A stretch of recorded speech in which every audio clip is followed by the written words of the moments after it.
Hello students, welcome back to my YouTube channel smart study. तो आज हम English का एक बहुत ही इमोशनल और रिलेटेबल पोएम पढ़ने जा रहे हैं, my mother at 66 by Kamala Das. Okay, देखिए, इस पोएम में कोई डिफिकल्ट लैंग्वेज नहीं है, लेकिन फीलिंग्स जो है वो बहुत ज़्यादा डीप है।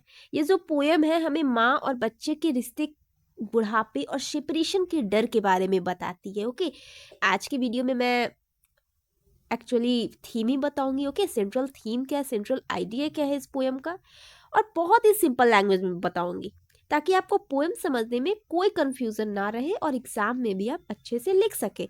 ओके, इसके बाद जो वीडियो हमारा आएगा वो लाइन वाइज लाइन, ओके, इस पोएम का एसेंस क्या है, मीनिंग क्या है, वो मैं बताऊंगी। तो चलिए बिना टाइम वेस्ट किए सबसे पहले हम समझते हैं इस पोएम का थीम क्या है। देखिए, तो थीम समझने के पहले जब पोएम हमने स्टार्ट किया है तो अबाउट द पोएटिस हम जान लेते हैं कि यह क्या है। कमला दास पोएटिस का नाम है। 1934 to 2009 इनका लाइफ टाइम है। She is known for her poetry, novels and short stories. Her pen name is Madhavi Kutty, okay, earlier known as Kamala Surya. After her marriage to Madhav Das at the age of 15, changed her name to Kamla Das, known for her sensitive but bold and frank expression. Her works are known for their originality, versatility, and indigenous flavor of the soil. Okay, चलिए. Now starts the theme of the poem. The central theme of the poem, My Mother at 66, is human relationships, particularly the deep emotional bond between a mother and her daughter. The sensitive poetess Kamala Das chooses a moment of parting and separation to express the intense pain and fear associated with her mother's old age and approaching death. तो इस poem का basically main idea जो है वो relationship है, specially mother child relationship. Poet's जो है उस मोमेंट को चूज करती है जब वो अपनी माँ से दूर जा रही होती है। उस समय उन्हें रियलाइज होता है कि माँ जो है वो अब बूढ़ी हो चुकी है और ये सेपरेशन उन्हें बहुत ज़्यादा पेन देता है। माँ से जो दूर जाना होता है वो इमोशनली बहुत ज़्यादा डिफिकल्ट होता है। तो देखिए, as the poet looks at her aging mother, she is filled with anxiety and helplessness. She finds it difficult to accept the reality that her mother is slowly moving towards death. This fear of separation haunts her, and she tries to escape from this painful thought by diverting her attention to the lively scenes outside. However, the fear remains deeply rooted in her heart. देखिए, जब poet जो है वो अपनी माँ को देखती है तो उन्हें ये सोच के एक्सेप्ट करना बहुत ज़्यादा मुश्किल लगता है कि माँ जो है वो अब बूढ़ी हो रही है और डेथ पास आ रही है। ये जो थाउट है, ये जो विचार है, उन्हें अंदर से बहुत ज़्यादा डिस्टर्ब कर देता है और डर पैदा करता है। यानी कि जो पोइटिस है उसे क्या डर रहता है, माँ को खोने के डर से वो बहुत ज़्यादा परेशान रहती है।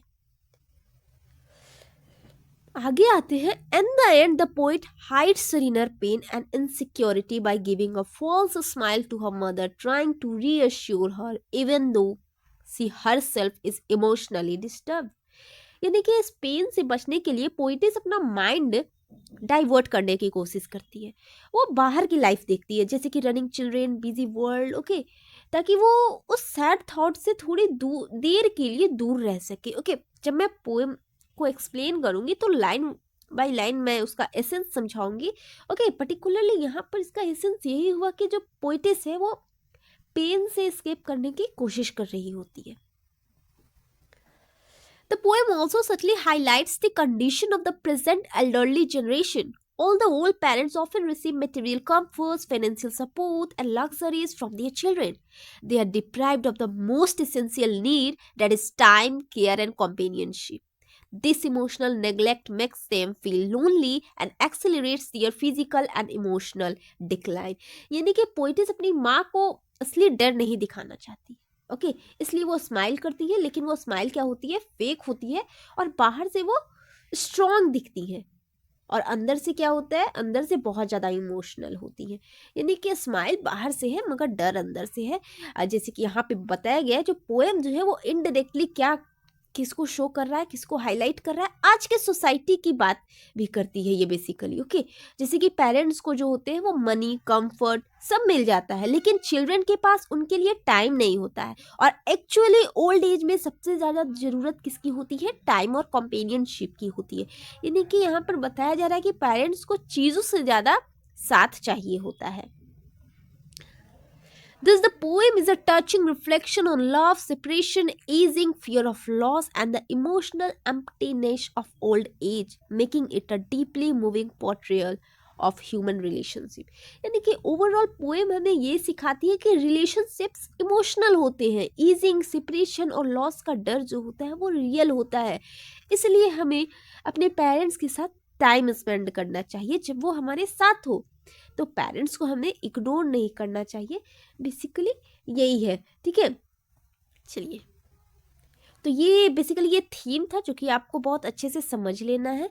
ओके, एंड मैं इसका नेक्स्ट वीडियो लेकर आऊँगी, तो वो आप ज़रूर देखिएगा। हमारे चैनल को सब्सक्राइब कीजिए, यदि वीडियो पसंद आए तो लाइक भी कीजिए और अपने दोस्तों को भी शेयर कीजिए ताकि वो भी अच्छे से समझ सके। ठीक है, ओके, थैंक यू।